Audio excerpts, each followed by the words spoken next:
નમસ્કાર. દિવસભરના તાજા સમાચારોમાં તમારું સ્વાગત છે.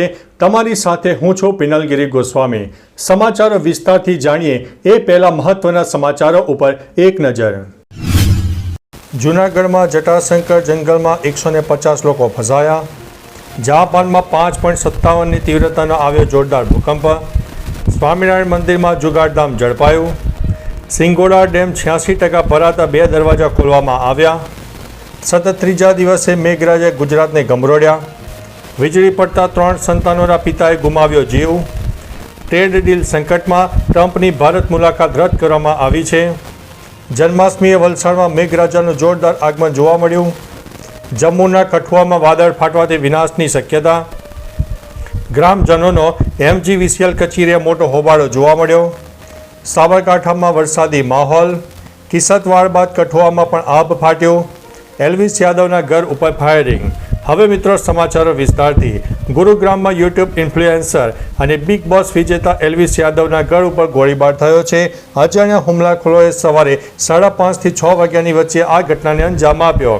બાઇક પર આવેલા બદમાશો 2 ડઝનથી વધુ રાઉન્ડ ફાયરિંગ કરીને ભાગી ગયા હતા. 3 અજાણ્યા બદમાશોએ આ ઘટનાને અંજામ આપ્યો છે. ગુરુગ્રામ પોલીસના તમામ ઉચ્ચ અધિકારીઓ આ સમગ્ર કેસની તપાસમાં વ્યસ્ત છે.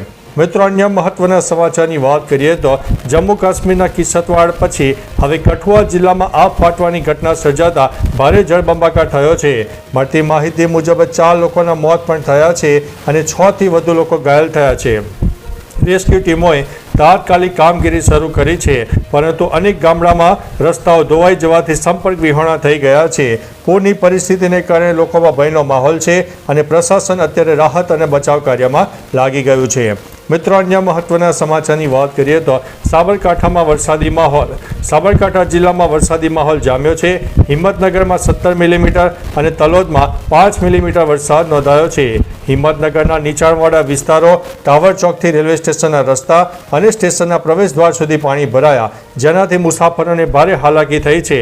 અમૃત રેલવે સ્ટેશન પર પાણીના નિકાલની વ્યવસ્થાનો અભાવ જોવા મળ્યો છે. મહાવીરનગર, ગાયત્રી મંદિર રોડ અને ટાવર રોડ ઉપર પણ જળબંબાકારથી રહીશો અને વાહન ચાલકોને મુશ્કેલી પડી છે.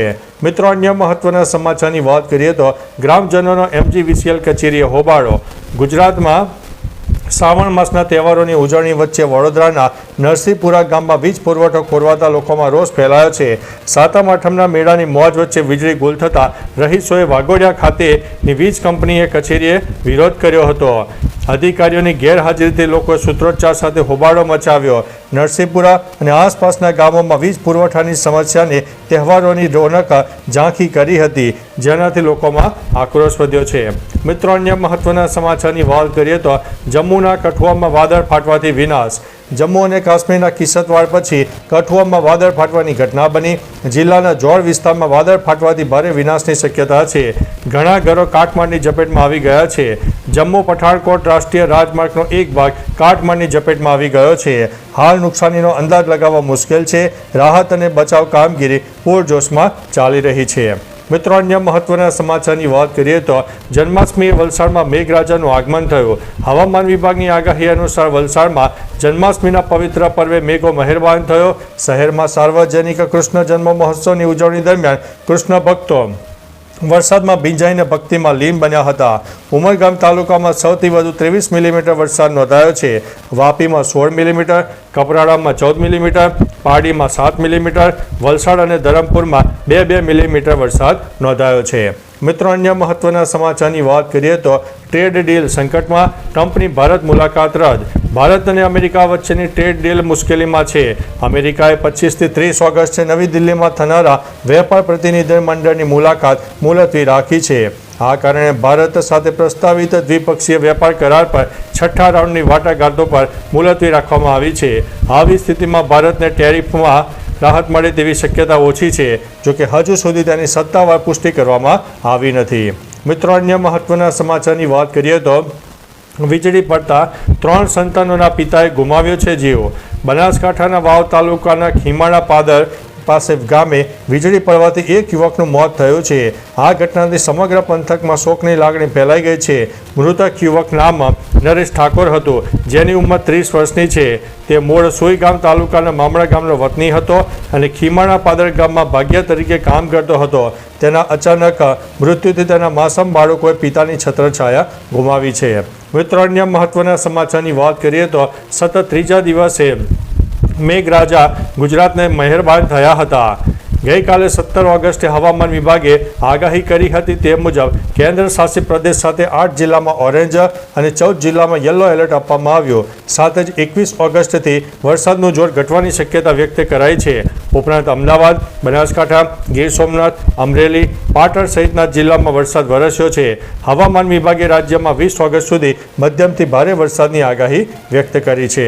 મિત્રો, અન્ય મહત્વના સમાચારની વાત કરીએ તો સિંગોડા ડેમ 86% ભરાતા 2 દરવાજા ખોલવામાં આવ્યા છે. જામવાડાના મધ્ય ગીર વિસ્તારમાં ધોધમાર વરસાદથી સિંગોડા ડેમ 86% ભરાયો છે. ડેમની સપાટી જાળવવા માટે 2 દરવાજા ખોલવામાં આવ્યા છે, જેનાથી નદીમાં પાણીની સપાટી વધવાની શક્યતા છે. આસપાસના ગામો જેવા કે જામવાડા, સિંગોડા અને નીચાણવાળા વિસ્તારોને એલર્ટ કરાયા છે. લોકોને નદીના પટમાં ન જવા અને પશુઓને દૂર રાખવા માટે સૂચના અપાઈ છે. વરસાદથી ખેડૂતોમાં ખુશીનો માહોલ છવાયો છે. મિત્રો, અન્ય મહત્વના સમાચારની વાત કરીએ તો સ્વામિનારાયણ મંદિરમાં જુગારધામ ઝડપાયું છે. બોટાદ જિલ્લાના ગઢડા શહેરમાં જૂના સ્વામિનારાયણ મંદિરમાં 5મા માળે રૂમ નંબર 509માં જુગાર રમતા 6 શખ્સોને પોલીસે ઝડપી પાડ્યા છે. આ ઘટનાથી ભક્તોમાં ચકચાર મચી જવા પામી છે. પોલીસે ₹1.70 લાખનો મુદ્દામાલ કબજે કર્યો છે. પોલીસે તમામ આરોપીઓ વિરુદ્ધ જુગારમાં લાગતી કલમો હેઠળ ગુનો નોંધ્યો હતો અને કાયદેસરની કાર્યવાહી હાથ ધરી છે. મિત્રો, અન્ય મહત્વના સમાચારની વાત કરીએ તો જાપાનમાં 5.57ની તીવ્રતાનો જોરદાર ભૂકંપ આવ્યો. જાપાનના ક્યુસ્યુમાં એક જોરદાર ભૂકંપનો આંચકો અનુભવાયો છે. રિક્ટર સ્કેલ ઉપર તેની તીવ્રતા 5.57ની નોંધાઈ છે.